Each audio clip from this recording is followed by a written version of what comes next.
Hello guys! Welcome back to my channel. Ayan, share ko lang to guys. DIY kasi ako dito na gagamitin namin sa aming Zumba. So, meron po kami Women's Fellowship. Ang ganap namin ngayon ay magsusumba naman kami. Kasi nakakasawa naman kung paulit-ulit na lang yung ginagawa namin. Kaya nag-isip kami ng ibang gagawin sa araw ng aming kababaihan. So, naisip ko gupitin tong aking t-shirt dahil wala po akong masusuot, wala akong magagamit, kaya nag-DIY na lang ako.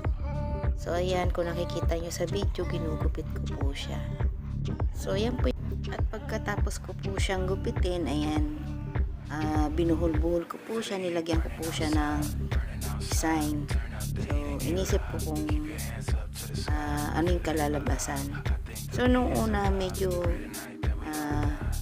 tinanggal ko uli yung pagkabuhol kasi sabi ko parang hindi maganda yung gawa ko. Kaya inulit ko uli yung pagbuhol. So, sabi ko mas better yung ginawa kong pangalawa kaysa yung una. So, ayan, tuloy-tuloy ko lang yung aking pagbubuhol hanggang sa makagawa ako ng design.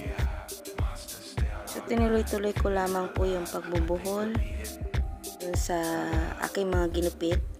At ginawa ko rin po ito sa harapan ng aking damit.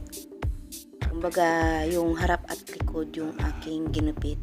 At yun yung ginawan ko ng design.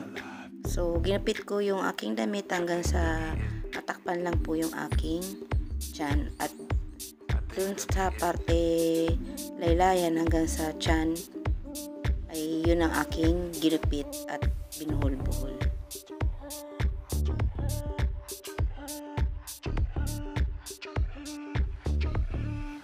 At ganun din po yung ginawa ko dun sa aking shoulder, dun sa may braso, ginupit-gupit ko din po siya at binuhol-buhol para maging katulad din po siya dun sa may laylayan ng aking damit.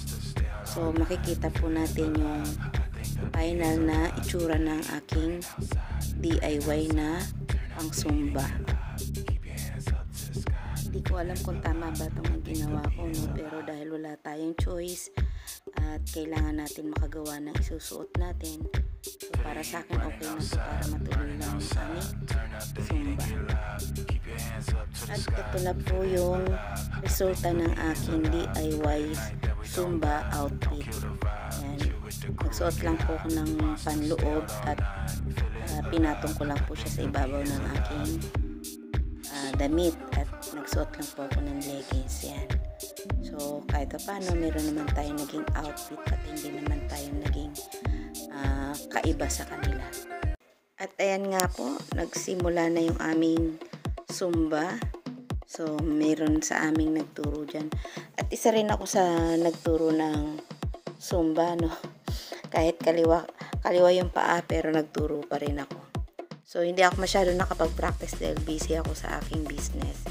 So, ganun pa man, ay kahit pa paano nakapagturo naman ako sa kanila ng ilang step. Natapos naman namin yung isang buong dance ng Zumba. So, ayan, hindi man kami sabay-sabay, pero nag-enjoy talaga kami, guys. Kahit ba sabihin na mayroong papunta rito, may papunta ron. Kasi nga wala talaga kami naging practice, guys, kasi busy din kami mga nanay. Kaya yung iba hindi nakakasunod, pero ganun pa man, kahit hindi namin nasundan ng maayos yung nagtuturo sa amin, pero naging masaya talaga kami at pinagpawisan din kami sobra.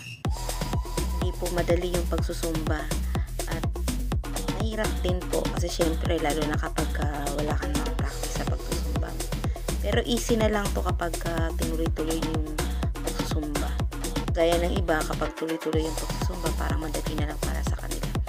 Pero sa kagaya namin mga mami na walang oras sa pagsusumba at bigla na lang magsusumba, yun nga, minsan parang mahirap talaga sa amin. At yun, ang dali-dali namin mapagod at pagpawisan. So, nag-enjoy kami sobra, guys. So, ayan guys, binilisan ko lang yung video guys para hindi masyadong mahaba dahil Zumba dance ay medyo matagal, kaya ayan, binilisan ko na.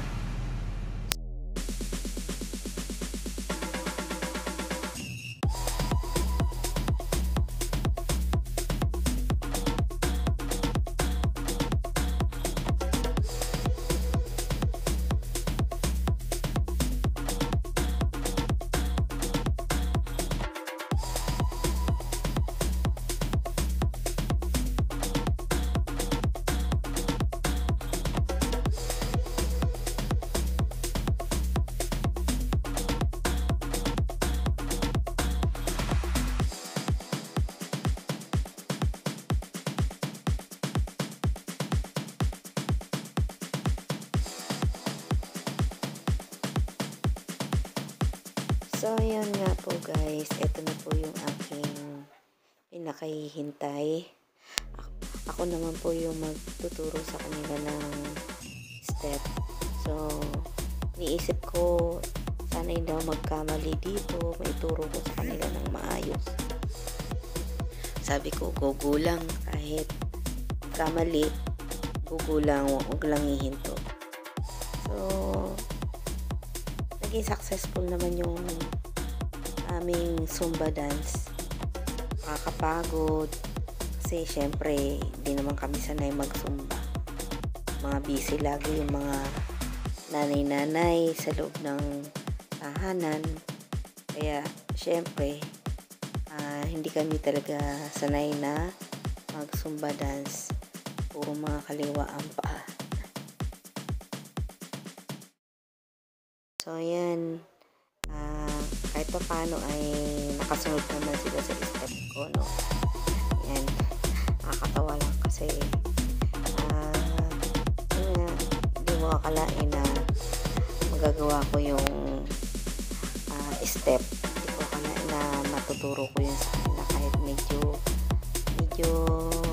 may konting mali, pero hindi naman halata yung mali at natapos naman namin ng maayos. Nakasunod naman lahat yung mga sis ko.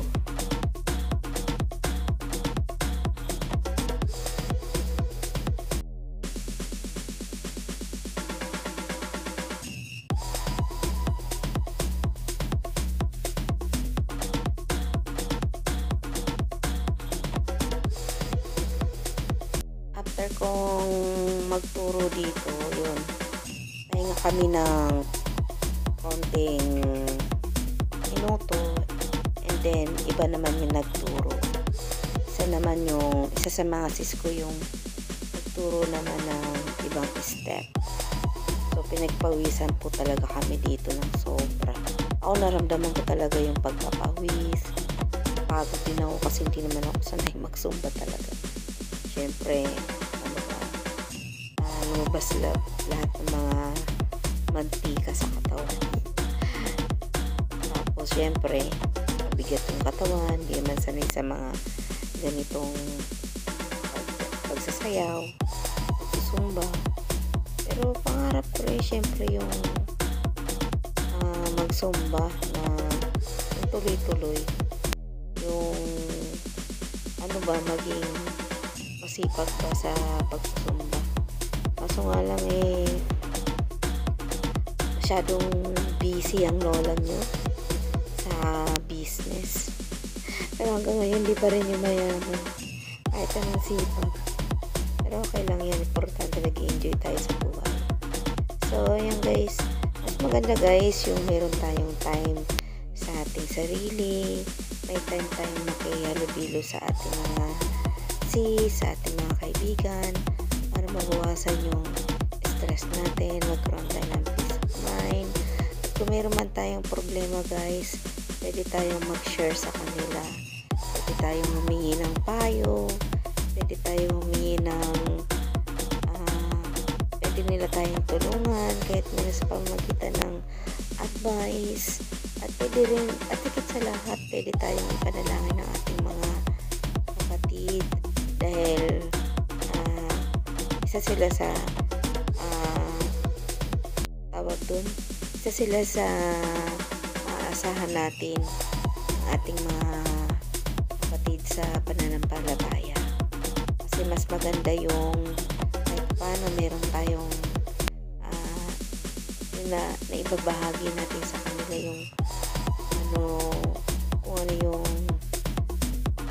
problema natin, open natin sa kanila at nabibigyan nila tayo ng idea na nagkakaroon tayo ng peace of mind, binibigyan nila tayo ng payo at higit sa lahat ay nalilibang tayo guys. Nakakalimutan natin yung ating mga problema sa buhay kasi hindi naman mawawala yan guys talagang kasama na sa buhay mga problema, pero wag natin dibdibin lahat ng mga bagay na problema natin sa mundo. So yan, ito po yung aming pagkain. Ang sarap, kahit simple lang. Nagkaroon kami ng konting salo-salo after namin magpaguto. So ito yung aking grupo. So nagkaroon kami ng konting kwentuhan, kamustahan. So masarap talaga yung may ganito kayong banding ng mga kababaihan o kapatid sa pananampalataya. So yan guys, hanggang dito na lang ang aking video at sana ay mayroon kayong natutunan at kung bago lang po kayo sa aking channel ay huwag niyo pong kalimutan i-like and subscribe my channel para lagi po kayong updated sa anumang video na i-upload ko. Thank you guys at sana nagustuhan niyo to. Kita-kits po tayo ulit sa susunod kong upload. Bye guys and God bless us all. Bye!